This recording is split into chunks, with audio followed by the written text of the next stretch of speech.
जा सकता है मित्रों? मेरे यहां में जब गांधीनगर आया, मैं दिल्ली में रहता था, जसवंत सिंह जी के एक साथीदार के रूप में वहां काम करता था, कई वर्षों से गुजरात आया नहीं था। अचानक मुझे गुजरात आने का मेरे जिम्मे आ गया। और मुझे याद है जब मुझे मुख्यमंत्री का दायित्व मिला था तो वो अटल जी प्रधानमंत्री थे, उनका टेलीफोन आया कि भाई कहां हो? तो मैंने उनको कहा मैं स्मशान में हूं। तो हंस पड़े, हमरे यार तुम स्मशान में हो, मैं तेरे से क्या बात करूं? मैंने कहा नहीं अटल जी आपने फोन किया, कोई काम होगा। उनका अच्छा कितने बजे लौटोगे और स्मशान में क्यों हो? मैंने कहा माधवराव जी सिंधिया का जो एक्सीडेंट हो गया है उसमें उनके साथ एक पत्रकार कैमरामैन है गोपाल, उसका भी स्वर्गवास हुआ है, तो मैं उस गोपाल के फ्यूनरल में आया हूं, क्योंकि माधवराव सिंधिया के फ्यूनरल में तो सब जाएंगे, गोपाल में कौन जाएगा? सामने उस गोपाल के फ्यूनरल में था, कोई और राजनेता तो होना नहीं, मैं था, वो दो चार उसके बेचारे पत्रकार मित्र थे। तो मैं रात को अटल जी के यहां गया और फिर उसके बाद मेरे जिम्मे काम आ गया, अचानक आ गया, मुझे पता तक नहीं था। मैं गुजरात से दूर था, मैं गुजरात की गतिविधियों से भी परिचित नहीं था। ऐसी स्थिति में जब मैं आया तो मैंने दिल्ली से फोन किया मेरी पार्टी को गुजरात में। मैंने कहा भाई मुझे बुलाते रहे हो लेकिन मैं जाऊंगा कहां? मेरे पास तो घर नहीं है, रहूंगा कहां?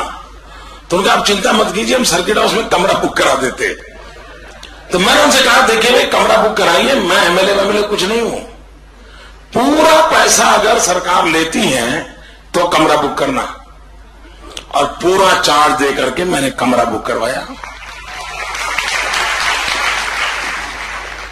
और वही जिंदगी की शुरुआत एक नए मोड़ पे आके खड़ी रही।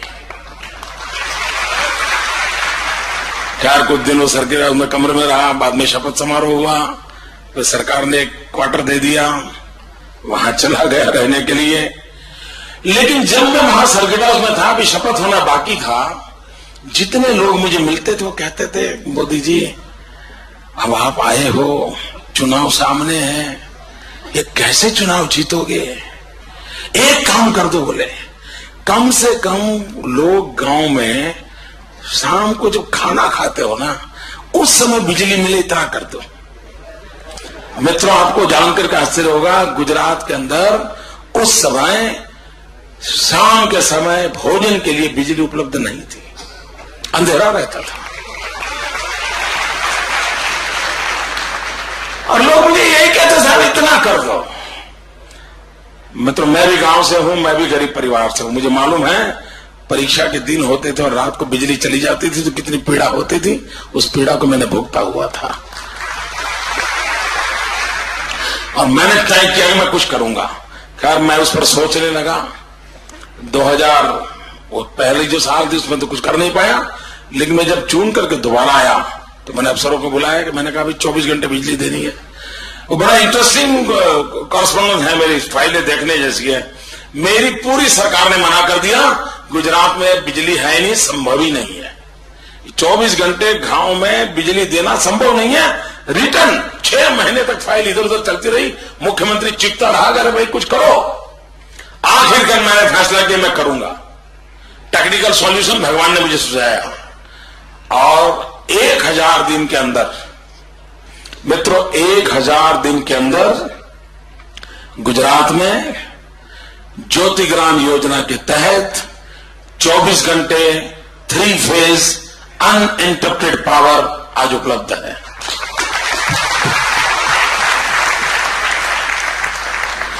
चौबीस घंटे 3 फेज अनइंटरप्टेड पावर उपलब्ध है।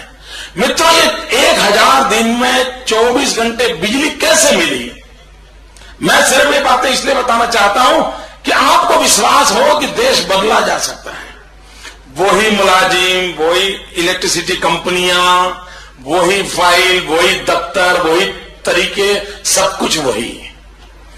और मित्रों ऐसा नहीं है कि बिजली जाने वाली स्विच ऑफ कर दी थी, अब मोदी ने कह दिया तो ऑन कर दी और बिजली चल दी, ऐसा नहीं मित्रों। इस ज्योतिग्राम योजना करने के लिए 1000 दिन में 23 लाख खंभे नए डाले गए। Can you imagine? मित्रों, 1000 दिन में 23 लाख नए खंभे डालना, और मुझे खंभों की जरूरत थी बिजली के। मैंने महाराष्ट्र से पूरा माल उठा लिया, मध्य प्रदेश से उठा लिया, राजस्थान से उठा लिया। जितना मैन्युफैक्चरिंग होता था सारा मैं गुजरात में ढेर कर देता था। 1000 दिन में 23 लाख खंभे। मित्रों, 56,000 ट्रांसफॉर्मर्स। आपको मालूम होगा, आपके महाराष्ट्र में कहीं अगर एक ट्रांसफॉर्मर जल जाता होगा 2 महीने तक उसको बदलने की होती होगी, 4 महीने तक वो उसको उतार करके रिपेयर करके लगाते नहीं होंगे। मित्रों, मेरे यहां भी एक ट्रांसफॉर्मर अगर जल जाता था, किसान रोता था। वो इलेक्ट्रिसिटी कंपनी में जाके आरती उतारता था, प्रसाद भी चढ़ा देता था, लेकिन 45 दिन तक ट्रांसफॉर्मर चेंज नहीं होता था। उसकी फसल खत्म हो जाती थी, उसके सपने चूर चूर हो जाते थे, परिस्थिति पलटती नहीं थी। मित्रों, ऐसी व्यवस्था के भीतर भीतर भी 1000 दिन में 56,000 नए ट्रांसफॉर्मर। आप हिसाब देखिए मित्रों, और 1000 दिन में 75,000 किलोमीटर केबल। अब अंदाज कीजिए मित्रों, वही मुलाजिम, कोई एक्स्ट्रा नहीं, यही लोगों ने इतना काम किया। क्या विश्वास है कि नहीं आपको कि यह देश बदला जा सकता है?